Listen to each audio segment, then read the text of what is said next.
I'm Hugh, and this is my run-through of the Near North in Warsim. So let's check it out. So I'm going to start a new game, random races, but I'm going to cheat so that I have all the lands accessible. We're going to see what we can do with them.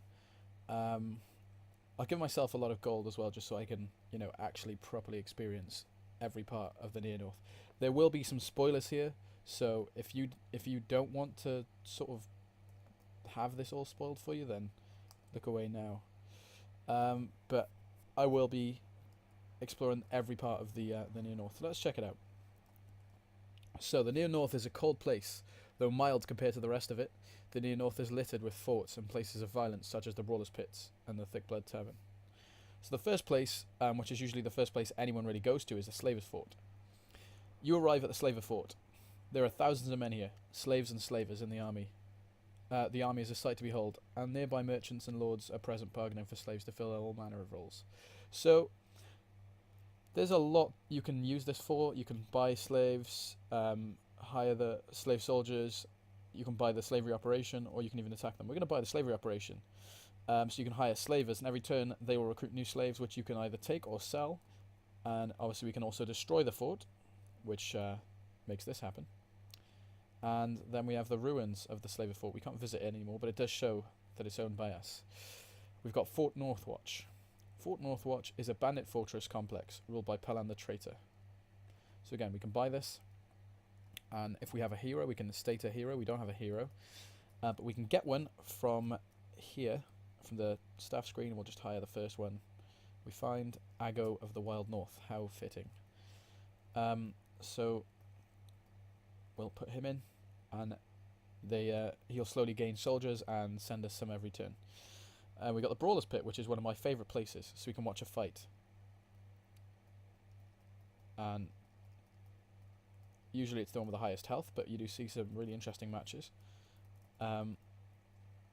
We can also bet on fights. So, for example, I'm going to bet on Black Market Veteran. I apparently don't have any gold to bet, so... Oh, right, no, it hasn't refreshed yet. So the game, the first turn, you can't bet on things. Okay, so I'm going to buy the pit, and now we can arrange fights. We'll be able to do that next turn, so let me just skip a turn, just for the sake of life. And let's go to the Brawler's Pit. Now we can arrange a fight. So I've got 23 pit brawlers, 11 pit brutes, and 5 pit warriors, all in my sort of retinue in this fight pit that can fight repeatedly. They're kind of like wrestlers, just without any names. So I'm going to put a pit brawler against a pit brawler. So we've got Northern Brawler against Black Market Brawler, and I think we knew Northern Brawler was going to win. So based on how long the fight goes on, you get sort of more money. However, if they're more skilled fighters, they can tend to attract more people to watch them anyway. So it works out. Sometimes it's even more profitable to have smaller fighters duke it out than have the big ones, because the big ones end the fight so quickly because they're just so powerful. So we lost 22 gold to winning bets. We've earned 80 gold in total, 22 to winning bets. We paid the winner 15 gold. We paid the loser 15 gold, and the total earnings remaining are 33. So let's have a brute against a brute. And I think we know Spike Knuckle Brute is going to lose. So this one, my earnings are a lot higher. I've earned 160 gold, 21 to winning bets, 30 to the winner, 20 to the loser. So the higher valued fighters cost more to have fights. So for example, the winner 30, loser 20. Well, in the last one it was 20 for the winner and 10 for the loser. And if we have a pit warrior fight, so they have even higher health, but again the fight doesn't necessarily last longer, as we see here. And here's another interesting point. With a final ferocious blow, the crowd gasp as the rough warrior drops dead. So this is something that can happen every now and again. Sometimes if it happens if they get hit so hard that their health goes into a negative beyond a certain point, because obviously they'll always go into a negative. But if it goes beyond 0 too much, it actually kills them. And this is not good, because I've got one less fighter who will fight for me, but I also have to pay the family a fee. So you notice the losing fighter cost me 75 gold and the winning fighter cost me 45. So my profit in the end was 96. But it would have been a lot more had he not died. So we can do another pit warrior fight. And now we'll see how this goes. And there we go, not so bad. Although I earned less, it wasn't as exciting of a fight, but I didn't have to pay as much. We can also upgrade the pit. So the best thing about this is that the graphic is dynamic, so you can either upgrade the size or the decor. but you can do it a few times. And based on the order you do it, you get a completely different graphic that is dynamically based on what you've chosen. So, for example, if I upgrade the decor first, it gets decorated. Then I can make it bigger and bigger again, and then I can upgrade the decor again. And I don't know, it's interesting because there are many combinations. So we've got that. We can also demolish it. We can hire new fighters. We can view the roster, so who we've got available. And automatically at the end of every turn, if there's any fights I haven't arranged, they'll automatically be held, and I'll earn the money that's made from them. So moving on, number 5, we have Shallow Rock Mine, which is held by the Greenskin Mining Company. So as of the latest version of the game, which is, as of this video, 0.674, you can now force the mine to give you a tribute and even speak to the leader of the mine. And I don't think I've done this yet, so hopefully it's not bugged. Let's have a look. Okay, yeah, it is. So we just haven't cleared the screen at the top, but that's fine. So Scroat, the leader of the Greenskin Mining Company, approaches you and greets you. He says his mine has 600 miners working hard to get as much out of the mines as he can. He says miners were mostly from an old goblin clan that was a little more civilized than others like the Krut and Iraq. Force him to give me a tribute. He agrees.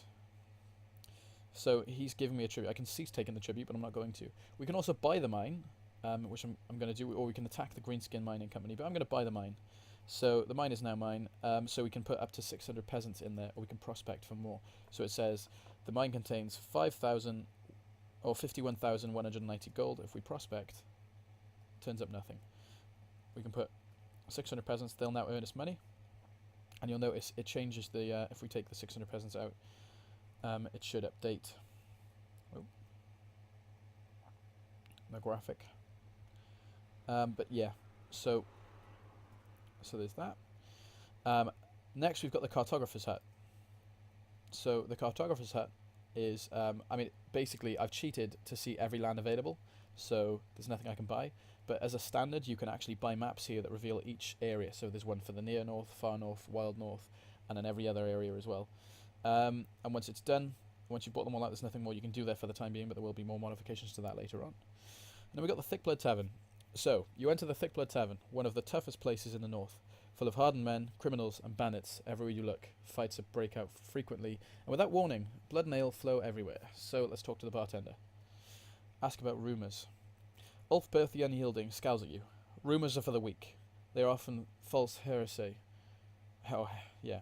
By an old wife with too much time. You want truth, I'll tell you them. The north is cold, the south is warm, and anyone who asks too many questions often finds death. Cool.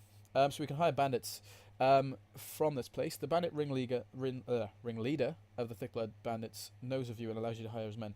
So if you have a public opinion that's too high, he'll refuse to actually sell you any troops. You can also watch a thug brawl. This is exactly the same as the Brawler's Pit, but the fists are a nice red colour, and the people get actual names as opposed to just being brawlers. But you can't actually gain anything from that. And we can play Northern Sudden Death. Now, for any of you who've watched the Sudden Death video, Sudden Death is a dice game. The northern version of it is the hardest version of all of them. You have only 3 die to roll one. As a standard, it's 9. So whoever goes first loses, pretty much. Okay, I managed to get a 6. That was not likely to happen, so I've probably won. Oh, you're shitting me. So basically, the point of the game is you roll, well, you start off with however many die. Usually you start off with 9 dice, you roll them, and any of them that land on a 6 are removed from play, and then the remaining die go over to the opponent, who then tries to do the same to you until someone doesn't get a 6. Now, it's so rare when you have less than 6, or well, less than maybe 4 die to even get a 6, so the fact that it's just gone from 6 to 6, this is the longest lasting game of Northern Sudden Death I've ever seen. So, Standard Sudden Death gives you 9 die at the start, Northern Sudden Death gives you only 3, so just like the Northern people, it's a harder game. And I didn't get a 6, so I lost. That's ridiculous. So that's cool. Let's talk to the bartender again, so we can ask about the history of the Thickblood Tavern. So, the Thickblood Tavern has existed long since the time of the Great North clans. It was the seat of the old Great Clan Thickblood, one of the mightiest clans, known for their brutality and aggression. The clans fell to the passage of time, but the seat of the Clan Thickblood remained, and stood strong, held by an order of sworn descendants of the Thickbloods. With time it became something of a waypoint for travellers through the Northlands. When a brewer stopped, he saw an opportunity. and the ancient seat of the Thickbloods became Thickblood Tavern. And as it stands, the greatest tavern in the world. Maybe a little biased there, but okay. So we can tell them to close the tavern down. Ulfberth the Unyielding laughs at you. The Thickblood Tavern has never fallen, not to Fëanor, not to the rebels, and not to roaming goblins or armies or anything. The Thickblood Tavern won't fall to you. But we can actually buy it off him, so, you know, take that as you will, Ulfbert. So he happily takes the money and wishes you the best of luck running the tavern. He warns you that the Northerners are a rough lot, but the ale is the greatest resource in the north, even the children are drunk. Forgot I wrote that. Okay, so now we can hire bandits still, we can watch a thug brawl. However, we can also manage the tavern, and this, again, with a similar graphic situation to the Brawler's Pit, in that it's dynamic. So we can upgrade the ale cellar, the tavern size, and the tavern decor. So the ale cellar is this little thing by here, and if we upgrade that, it gets a bit bigger. We can make it bigger. We can decorate it again, make it bigger again. So now it's the maximum upgrade. So every turn we get a bit of money based on how many patrons we've had, and there's nothing else we can do to change it aside from upgrade. Max upgrades, we'll get a lot of visitors. Also, it's dependent on the size of your kingdom, so the more lands you have, the more visitors you'll have as well. So that's the Thickblood Tavern. Next, we've got the Combat Academy. So you approach to see the massive towers of the Combat Academy. Here, champions are trained and heroes are made. So the Combat Academy is a place where you can send your Grand Champion to be trained up, and he has a chance to gain between 1 and 3 skill per turn. You can also hire soldiers from them, and they also have a non-removable troop. So the 498 men there, 305 of them are the soldiers that you can actually hire from them, but the remainder are Combat Academy champions who are very, very tough. So I've got a lot of money, so I'll hire the soldiers, and we'll see that figure drop, and then we're going to attack them, and we'll see how that goes for us. If I send maybe an equal amount, or, well, more than what they've got there, 300 men. And yeah, we got absolutely slaughtered by the Academy champions. But there's not many of them left now, so we could probably send a couple of peasants, 117 soldiers. Let's see how the fight goes. So they're very, very good. I'll send 100 soldiers. Let's see, this should be a win. No way. Okay, we managed to win, but I mean, you can sort of see the kill ratio here is mental. I mean, the last Academy champions really went for it. I mean, this guy died pretty quickly, but they're not to be trifled with. So the Academy is, well, the champions of the Academy are dead, so the Combat Academy is now mine. So basically, I get the soldiers for a cheaper rate, and I can also train the Grand Champion for free from now on. Or, if I wish, I can even destroy the Combat Academy. And now it's ruins of the Combat Academy, which we can go back and look at any time, but everything else has been destroyed. Cancels any training I've done, things like that. So, I mean, some players will wish to just leave the North in ruin, and that's totally fine. You can actually do that. Others might want to monetize it and make as much money out of it as possible. Others might want to control it. Others might want to just explore it and not really interact or bother with taking over anything. And you can do all of that. So what else have we got? The Black Market, which is probably the main one. One of the biggest things in the north. And then we got the Old Ruined Fort, which is one of my personal favourites as well, because it's quite different to everything else. So, first of all, we got the Cheat Cellar. It's quite weird. It's quite a meta feature. You pay 10 grand and it gives you a random scroll which tells you a cheat. I haven't updated these in a while, so these cheats are going to be somewhat older, and it's not going to include any new cheats. There's a man who plays heads and tails with you.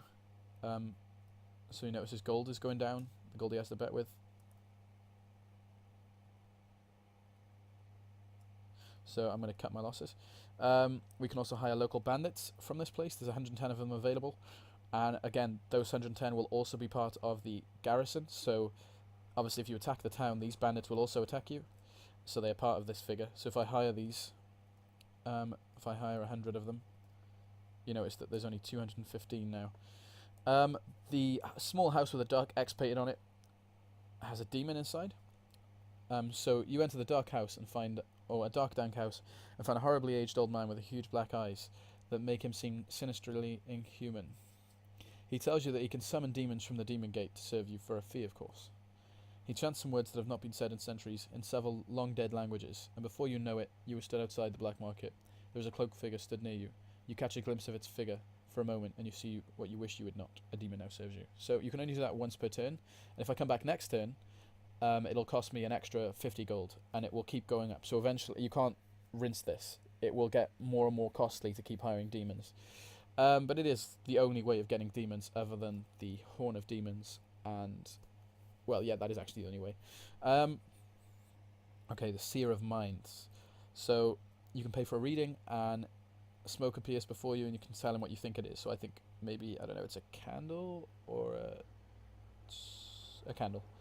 And he says the candle shall burn. So it gives you random stuff, and you can see him next turn then. And that may affect the game or may not. So you approach a stall littered with orbs of various kinds and colours. Most are just worthless heirlooms, but one grabs your attention. It's an orb marked with a skull. The stall owner says he can sell it to you for 10,000 gold, no more or less. It's an orb of chaos. I get them occasionally from the outlands. Rare as long life they are. The last one I found took me 2 weeks of searching in the desert. So, an orb of chaos basically causes more random events at the end of every turn, and the more you have, the more random events happen. This can be good or bad. If you're the kind of person who thrives on chaos, then yeah, it's good, but I mean, negative events can also happen to you. It just means more things will be happening in general to everyone, yourself included. So if you deal with chaos good, orbs of chaos are your thing. So occasionally, I mean, he doesn't refresh very often, but he can find new ones, so he says, assuming you're looking for one of them orbs of chaos you bought before, I don't often come by them, you're lucky to have them when you did. Check by now and then, but don't keep your hopes up. So he does occasionally get them in, but it's very hard and very rare. Then we've got the Great Gargalak. So he'll tell me random hints and facts. There's a lot of advice that he can give. And then we've got Aelin's Rare Tomes. Now this shop will always remain closed until you purchase a library, because otherwise the books are pointless. So if we buy a library, number 5. Whoops, didn't mean to do that. Okay, and then we'll go back to the black market. Aelin's Rare Tomes now is open. So all this means is, normally in the library, if we have a little look, you can read books that you have in your various sections. However, what Aelin's Rare Books does essentially is unlocks some special rarer books that you can read in your library. So Centaur, Black Market Management, Legend of the Isles, Silver from the Magic Man, and the Black Bank of Vazrik. So that's cool. Then we can play Sudden Death, and again this is Northern Sudden Death because we are in the north. And finally we can attack the black market. You can't buy this one out. But I mean, it's relatively easy to do for the time being, although I'm looking to potentially change that. And we slaughtered them. There's apparently still 9 more of them left, so I'm going to send 75 peasants to smash them. And there we go, that's done. So now you notice the Aslona flag there. The black market belongs to Aslona now. Your men hold it in your name while they await your orders. For now, the business is almost halted. Some flee the market while the others rest anxiously. Oh no, never mind. While the rest anxiously await your judgment. So I'm gonna put trade. You can destroy the market, but I mean, you know, it's so much better when you own it. I'm gonna put a trade levy down on the market. So now it's mine. Everything carries on as normal, except I get paid, but from everyone.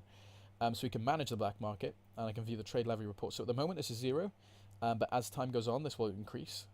So it'll be based on each turn. So if we leave and come back, provided nothing happens, we're being attacked, but that's fine. And let's go back to the black market, and we'll view the report. So that's what was made for me last turn. So the coin flipper didn't make anything. Gargalak made nothing. I got 622 gold from the cheat seller, 131 from the Seer of Mines, 148 from the orb seller, 225 from Aelin's books. So we can also upgrade the tavern. We also can put a garrison in here. Now you want to put a garrison in here always, because bandits will come and try and take this market back from you, and if you have no one defending it, they will take it back with ease. Whereas if you have a few troops, they usually won't bother. We can also upgrade. So upgrading the tavern, the market, you'll notice it's already gained a few new things, defensive towers, things like that. But all the shops usually alter in some way. So the cheat seller is the same, but the coin flipper is now the gambling den. So here you can pay the coin flip gamer. You can also play guess the dice and arm wrestling. So if we do guess the dice, the house has a much higher stake, so we can bet a maximum of 2,000 gold. So let's do that. And we are going to bet what the dice is landing on. So I'm going to say 1. It lands on 3, so I lose. So the house now has more gold. We can also bet an arm wrestling. So there's there's 2 people. How much do I want to bet? I'll bet that much. So I'm gonna bet on Feynar the Well-Read because John the Traitor doesn't sound like the best person. The match goes on for a while, but the winner is Feynar the Well-Read. There we go. So yeah, so the gambling den is improved. That is still the same. The Sea of Mines is the same. The Stall of Orbs is the same. The Great God Gallic now gets a slightly updated text to say he's now sitting on a cushioned silver chair instead of among rags.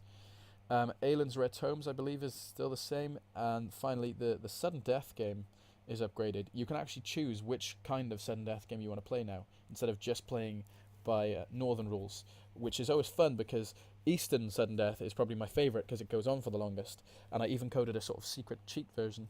If you put 69 in, you can play with 100 die, which basically means the game goes on for a little while it trims down the fat. And eventually we'll get there.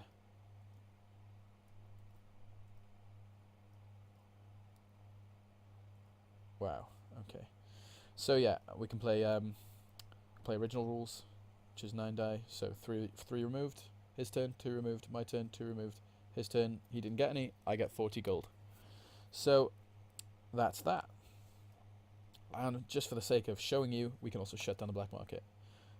And the only time I've ever put that message in there, just in case someone does it by accident, are you sure you want to shut the market down?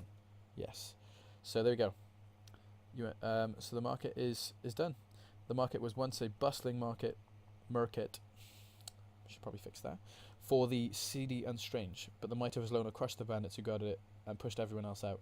The great black market is now no more than a disgraced ruin. So you can see these ruins building up. We can do it to the Brawler's Pit as well. And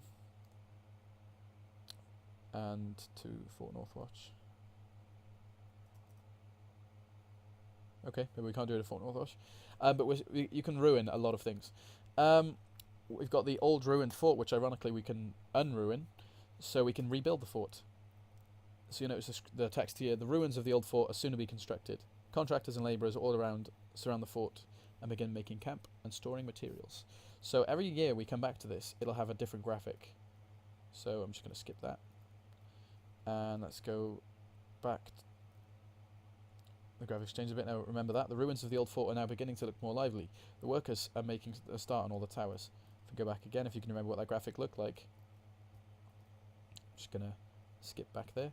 And it's getting a bit bigger. The ruins of the old fort are starting to look less like a ruin each day. The towers begin to rise and the fort already looks as though it could be occupied.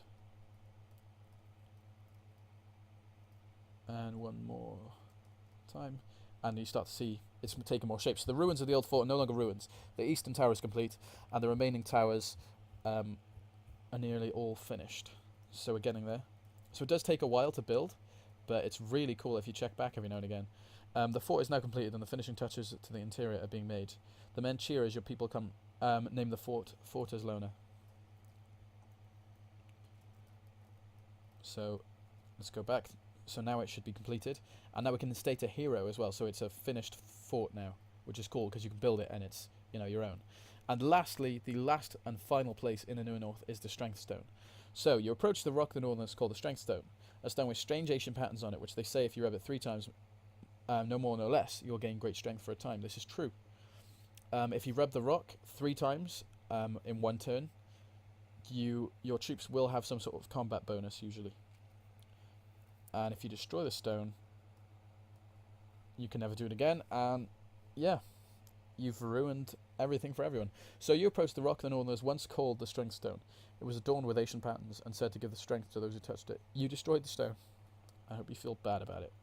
You can go back and look at that every time. So that is the Near North. Now, I'm sure there is a way to do this. Do I own everything? Maybe with the black market destroyed, I don't. But if you end up owning everything that can be owned, then you gain a special bonus in the Near North where you get extra troops sent from the north, because the north is pretty much, or the Near North at least, is then entirely in your control. But aside from that, that is a pretty big summary of everything you can do in the Near North. That's one of 3 areas in the north, which is obviously one of 4 areas you can explore. So There's definitely plenty more to check out, but that wasn't enough. Thanks for watching.